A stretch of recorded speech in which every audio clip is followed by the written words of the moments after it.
Straight Outta Compton is the #1 movie this weekend, having raked in more than $50 million at the box office. But not everyone is a fan. Some LAPD officers are concerned about the movie's message. KCAL 9's Jennifer Kastner joins us from the newsroom to tell us why one former officer says this movie is dangerous. Jennifer? Andrea, that officer was part of LAPD. He's a former city councilman, and he thinks the movie's producers acted irresponsibly by releasing the film when the country is still very much fragile about the subject of police brutality. I'm just trying to get home. That's my son. You need to get back in the house or I will ruin your life. I gotta talk to my moms like that.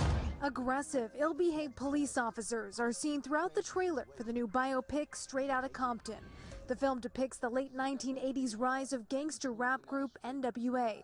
It became a box office hit this weekend, its debut grossing more than $56 million. Dennis Zine is a former LAPD officer, former LA City Councilman, and also helped run the Police Protective League. He believes there's a high price that comes with the film's success. When you see the tension that's taking place in many parts of America with law enforcement now, I think this movie just adds fuel to that particular fire.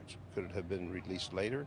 Does it have to be released now? These are artists. Rap is not an art. You cannot come down here and harass my clients because of what they look like. Liana Maloyan thinks this is the right time for the nation to see the film. Even though this was portraying something like more than 20 years ago, it's still happening today. Enzo Canop says these artists have a First Amendment right to show whatever they want. It's made by them, so they're going to show the police how they think about the police, and if that's the way they want to portray it, that's the way they want to portray it. Still, Zine is convinced the release was irresponsible and could have damaging effects. In spending 50 years in law enforcement, I've seen the situations where something sparks, and with this excessive heat, it doesn't take much to spark a situation. And LAPD beefed up security at theaters when the movie first came out, but there were never any security incidents reported during screenings of Straight Outta Compton. Live in the newsroom tonight, Jennifer Kastner, KCAL 9 News. Straight Outta Compton is the #1 movie.